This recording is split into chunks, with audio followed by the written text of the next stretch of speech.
She was dying. I was running. And a stranger in scrubs grabbed my arm and whispered 3 words that stopped my entire world. What happened next in that hospital hallway is something I will never, for the rest of my life, be able to forget. If you love your mom and dad, hit that subscribe button right now and show them some love. This one is for every person who has ever sprinted towards someone they love, praying they wouldn't be too late. I need to tell you something about my sister that most people never got to see. On the outside, Maya was the kind of woman who walked into a room and made it brighter without even trying.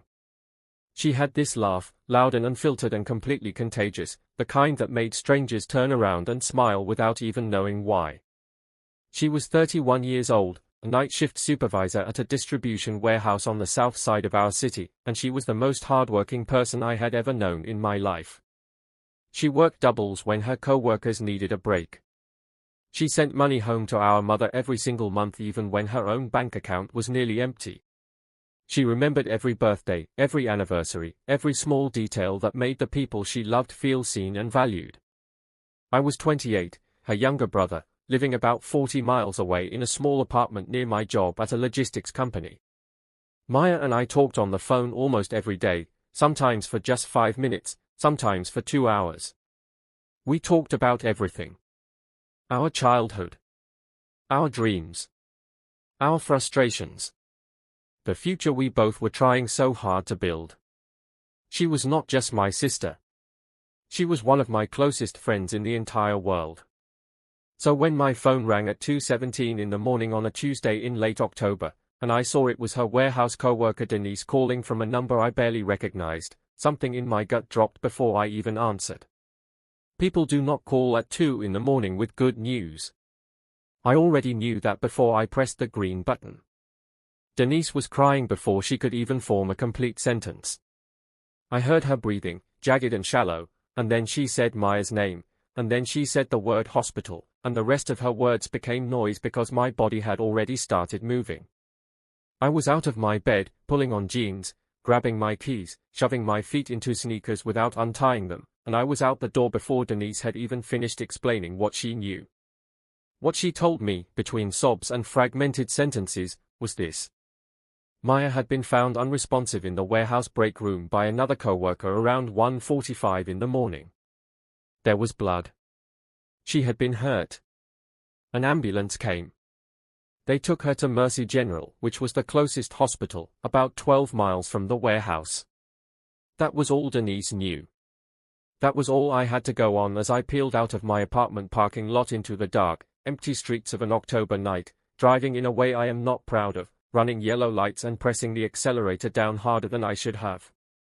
My mind during those 40 minutes on the road was a war zone. I cycled through denial, then panic, then a strange cold focus, then back to panic again. I called my mother, which was one of the hardest things I have ever done in my life. She answered on the second ring, which meant she had not been sleeping either, which made me feel somehow even more afraid. I told her what I knew, which was almost nothing, and I heard her make a sound I had never heard her make before. A low, broken sound that I will carry with me for the rest of my days. She said she was getting dressed and driving to the hospital. I told her to drive carefully. She told me the same. I prayed during that drive. I am not ashamed to admit it. I talked out loud to whatever force exists in this universe that holds the people we love together, and I asked it, begged it, to keep my sister breathing until I could get there. I bargained. I promised things. I said please more times than I could count. When I pulled into the Mercy General parking lot, I did not park properly. I left my car at an angle near the emergency entrance, half on a curb, and I ran. The automatic doors of the emergency room slid open and I came through them at full speed, wild-eyed, chest heaving, looking for anyone who could tell me where my sister was. The emergency room at 2 in the morning is a different world than it is during the day. The fluorescent lights are harsh and unforgiving. The waiting area had maybe a dozen people scattered across chairs, some sleeping, some staring at phones, one man holding a towel to his forearm.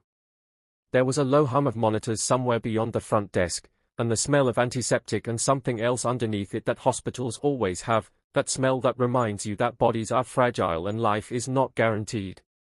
I was heading toward the front desk, moving fast, when a hand closed around my upper arm from the side. Firm. Deliberate. Not aggressive, but absolutely not gentle either. The grip of someone who needed me to stop and meant it completely. I turned and came face to face with a nurse. She looked to be in her mid-40s, blonde hair pulled back tight, wearing blue scrubs with a badge clipped to her chest that I was too disoriented to read. Her eyes were sharp and steady and entirely serious, the kind of eyes that have seen things most people never see and have learned to stay calm inside of chaos. She was not panicked. She was the opposite of panicked. And somehow, in that moment, that steadiness was the most alarming thing I had encountered all night. She leaned in close to my ear, close enough that I could hear her clearly without her raising her voice above a careful, controlled whisper, and she said, "Hide and wait. Right now. Please come with me." I froze. Completely and totally froze. Every instinct I had was screaming at me to push past her, to get to the desk, to demand to know where Maya was and what was happening to her body right now in some room I could not see. But something in her voice, something in the absolute calm authority of it, made my feet obey her before my brain had fully caught up with what was happening. She pulled me sideways, away from the main area of the emergency room, around a corner and behind a long curtain that partially concealed a supply corridor. The corridor smelled like rubber gloves and cleaning solution. There were shelves of folded linens and boxes of medical supplies stacked against the wall. A single overhead light buzzed faintly above us. She positioned us so that we were not visible from the main hallway, but she could see through a narrow gap in the curtain. I was about to speak, about to demand an explanation, when she held up one finger and shook her head, and her eyes flicked toward the gap in the curtain. So I looked too. 2 uniformed police officers walked past the end of the corridor, moving slowly, scanning the waiting room and the hallway beyond it with careful, deliberate attention. They were not rushing. They were looking for something. Or someone. My blood went cold in a way that had nothing to do with the temperature of that corridor. The nurse watched until the officers had moved past, then turned back to me. She spoke quietly but clearly. "Your sister is alive," she said first, and I felt my knees nearly give out with the force of that relief. "She is being treated right now and her condition is serious, but she is stable. I need you to understand that before I tell you the rest." I nodded. I could not speak. "The police are here because they believe the person who attacked your sister may still be in the building," she said. "Someone came in about 20 minutes before you did, claiming to be her husband, asking to see her. Your sister is not married. The staff at the desk knew that because she had been conscious briefly when she arrived, and she told them. She also told them a name. So we called the police, but we needed to keep him calm and in the building while we waited for them to arrive. We told him she was still being assessed and that he needed to wait." The world tilted. I put one hand against the supply shelf behind me to steady myself. "He's here," I said. It was not a question. "He was in the waiting room as of 4 minutes ago," she said. "The officers are locating him right now." I thought about those officers I had just watched walk past, slow and scanning. I understood now what they were scanning for. I understood why this nurse had grabbed me, why she had pulled me out of the open hallway. I had come in running and frantic, and anyone watching that waiting room would have immediately understood that I was family. If this man had seen me, if he had recognized that I was connected to Maya, there was no telling what might have happened in that public space, in that crowded room, with all those people sitting in chairs and a man who had already proven what he was capable of doing still loose and waiting. She had not just stopped me. She had protected me and every person in that waiting room from what my uncalculated arrival might have set off. I stood behind that curtain for what felt like an eternity. It was, according to the clock on the wall visible through the curtain gap, 38 minutes.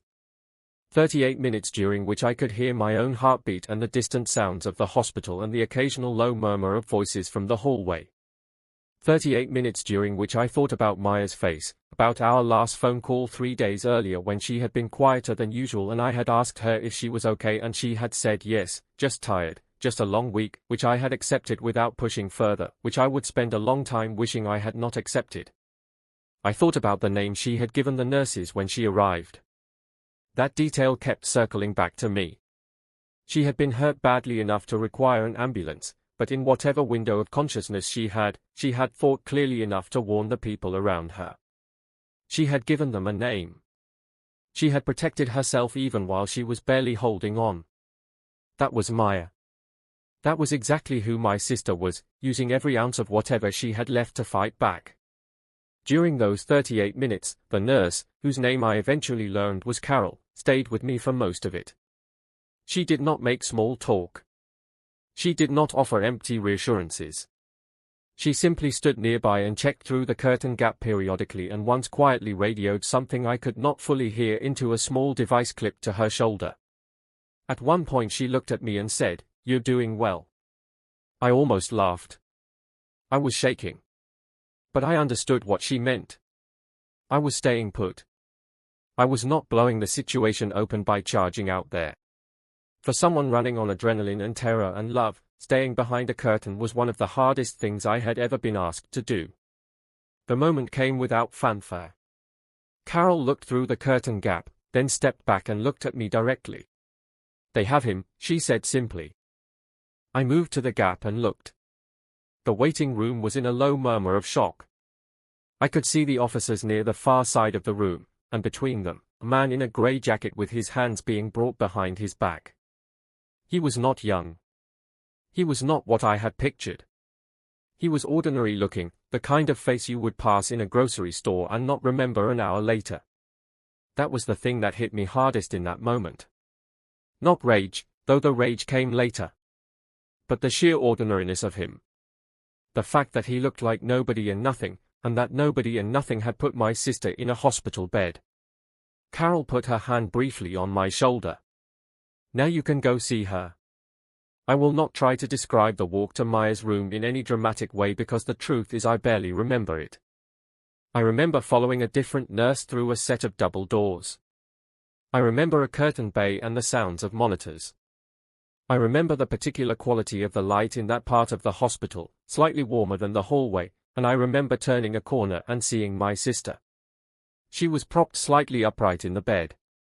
There were bandages and equipment around her that I tried not to look at too closely. Her left eye was swollen nearly shut.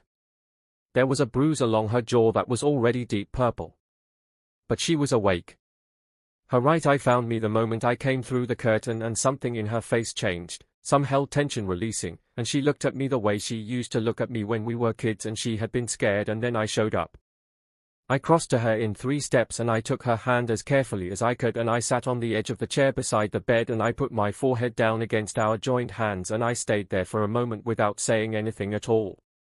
When I looked up, her eye was wet. She opened her mouth and what came out was barely a whisper, rough and careful the way voices get when a body has been through something it was not designed to survive. "I knew you'd come," she said. "I always come," I said. "You know that." She nodded slowly, carefully, the way people nod when moving hurts.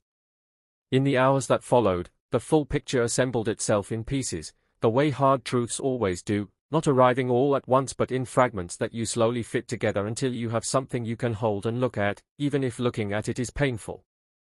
Maya had been seeing someone for about 4 months. She had not told me, which was unusual, but I understood later why she had not. Things had started to feel wrong early, but the wrong things had arrived gradually, subtle enough that each individual incident could be explained away or minimized, and by the time the picture became clear the situation had become complicated in ways that are common and well documented and that still manage to surprise people every single time because we want to believe that love protects people and sometimes it is precisely love that is used against them. His name, the name Maya had given to the nurses, was Derek. He was 40 years old. He had a record, something the police discovered within the first hour that Maya herself had not known.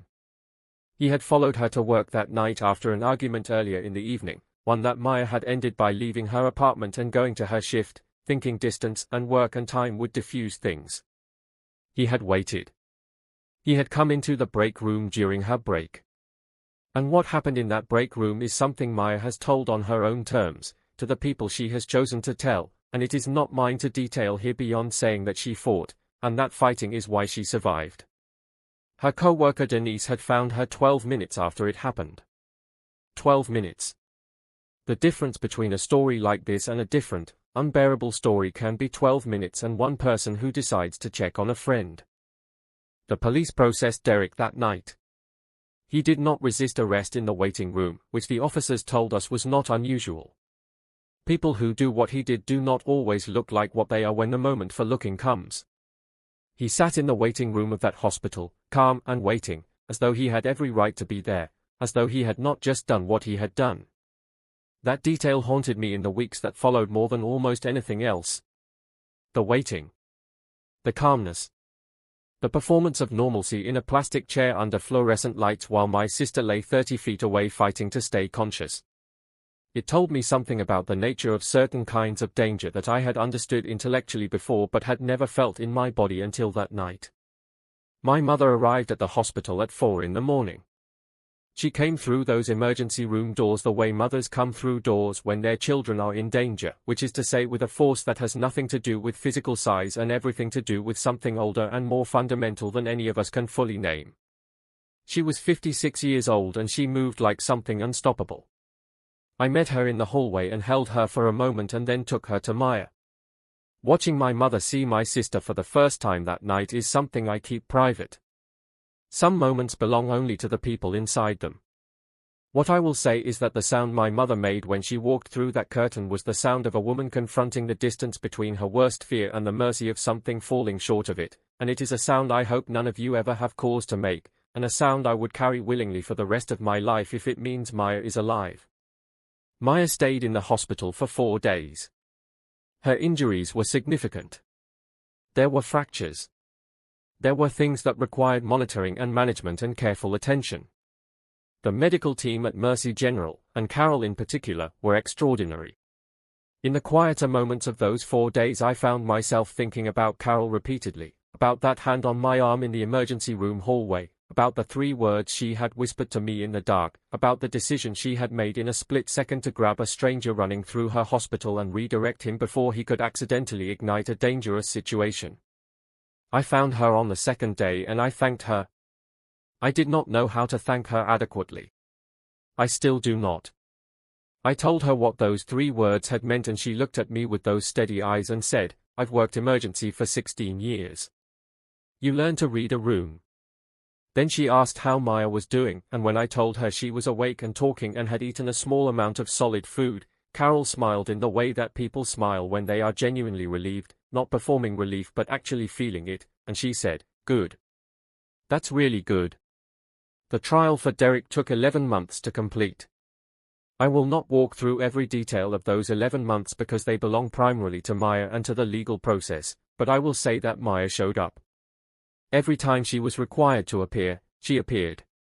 She sat in rooms that required her to be in proximity to him and she did not look away. She answered questions and she told the truth and she did it with a composure that made me simultaneously proud beyond measure and heartbroken that composure was something she needed in this context at all.